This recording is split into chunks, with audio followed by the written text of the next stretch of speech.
Iron Man may have the most suits, but someone who looks to rival him is none other than your neighborhood Spider-Man. That's right, in this video we will be counting down the top 10 of these suits that we here at Top 10 Nerd would love to see enter the MCU. Do you have an iconic Spidey suit or story that you would like to see make it into the film franchise? Let us know in the comments below. And while you're down there, don't forget to give this video a like if you enjoyed Far From Home as much as we did.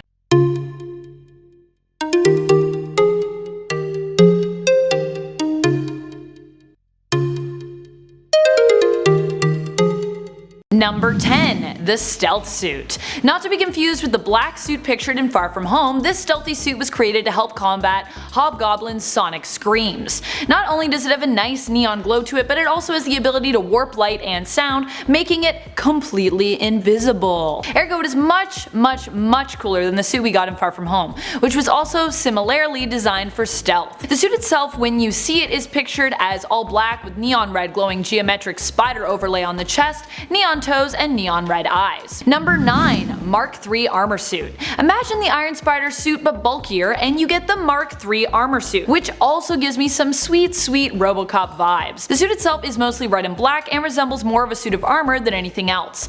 I just like the look of this suit, and I also just like that it beefs Peter Parker up a bit. While I'm obviously a huge fan of the lean, mean, web-slinging machine we typically see both on screen and in the comics, I have always worried that Spider-Man can be occasionally presented as a little too squishy, akin, to actual spiders. Number 8. The Negative Suit. This suit comes to us from the Negative Zone, although you may recognize it from Marvel's Spider-Man video game for PS4, though it doesn't follow the same origin story in-game as it does in the comics. This suit looks like the negative of a photograph. It is black with a white overlay involving the classic Spider-Man front and back. In the comics, Peter acquires the suit as a result of entering the Negative Zone. Mostly, I just like the looks of this one, but also the Negative Zone is basically the idea of an antimatter comprised universe. Well, this is not really how antimatter actually works. This leaves me thinking on dark matter, which is sort of like the glooming, brooding cousin of antimatter in a sense. Anyways, I don't want to bore you with science, but I will say the exploration of antimatter or dark matter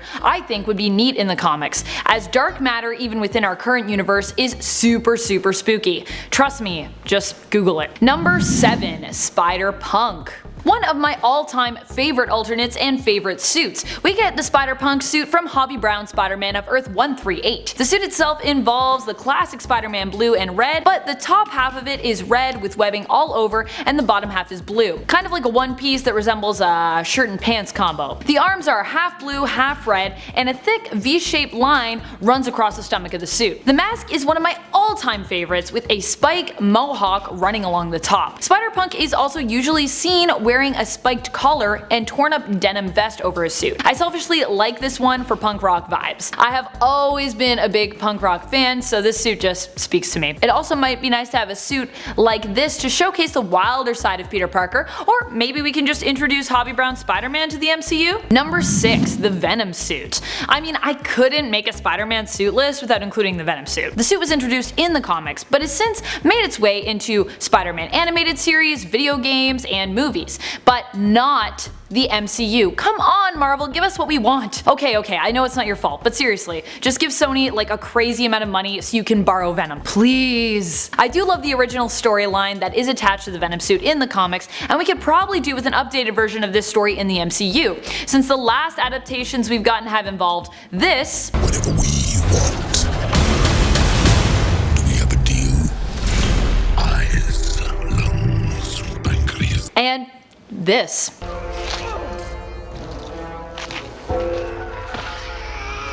Number 5. Spider-Man suit. Okay, yes, I only want to see this one because I want the potential of Aunt May as Spider-Woman. One, I think if this was redone in the MCU with our younger Aunt May, it could be really cool. Otherwise, I would also be down to see anyone else in the Spider-Man chef-inspired spider suit. For those who aren't familiar with this alternate version, she was introduced to us in What If issue 23, in which the question was posed, what if Aunt May had been bitten by a radioactive spider?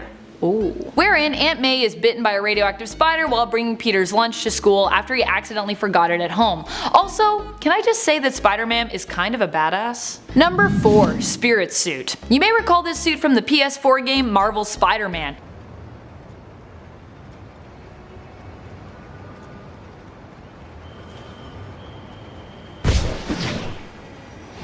Also, what is up with Parker's butt in this game? It's actually crazy. Anyways, did you know that this suit is actually based off of a suit from the Incredible Hulk's Volume 1 annual comic? In this comic we are reintroduced to Ghost Spider, whose look resembles that of the Spider suit fairly closely. This suit is white with a thin black spider outline on the chest and a blue flaming skull mask. Okay, so I have no idea how we would work Ghost Spider or the Spirit suit into the MCU, but it would definitely be a cool one to see on the big screen. I also definitely get some Ghost Rider vibes from it. Number 3. Spider-Man 2099 suit. In the Spider-Man 2099 series, Miguel O'Hara is Spider-Man, and to be honest, regardless of which volume we are talking about here, his suit is all around pretty cool looking.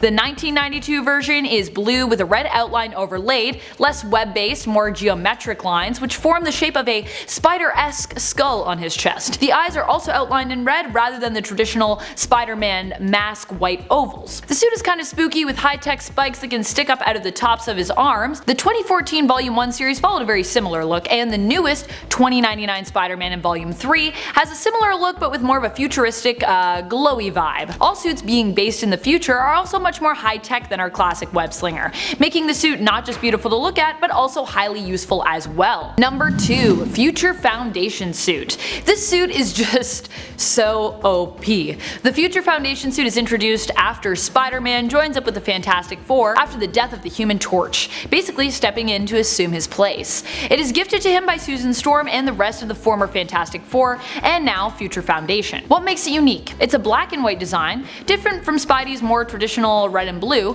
but beyond that it can actually transform into any look that Peter wants. Not only that, but this suit also has the ability to self-clean and self-repair. In other words, when you work with the FF you get some really nice things. Number 1. Miles' Ultimate Spider-Man suit. Okay.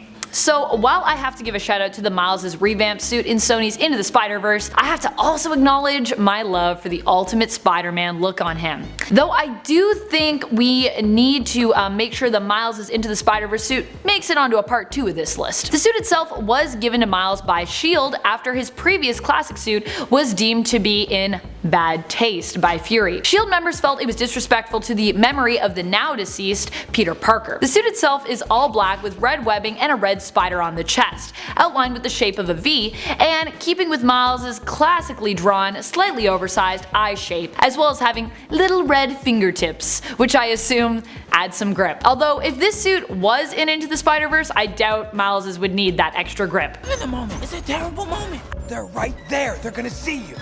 Miles, you gotta unstick. What do you do to relax? Thanks for watching. I hope you enjoyed flipping through Spider-Man's combat closet with me. Speaking of the MCU and Spider-Man suits, I am now wondering what your favorites from the MCU are. Which ones have we seen already that you would love to see more of? Let us know in the comments below. And if you want more lists like this, be sure to also let us know that. Trust me, Spider-Man has a sizable closet. Remember to subscribe, like, and share while you are also down there. This has been Top 10 Nerd, and my name is Amanda McKnight, signing off, and as always, reminding you to stay nerdy, YouTube.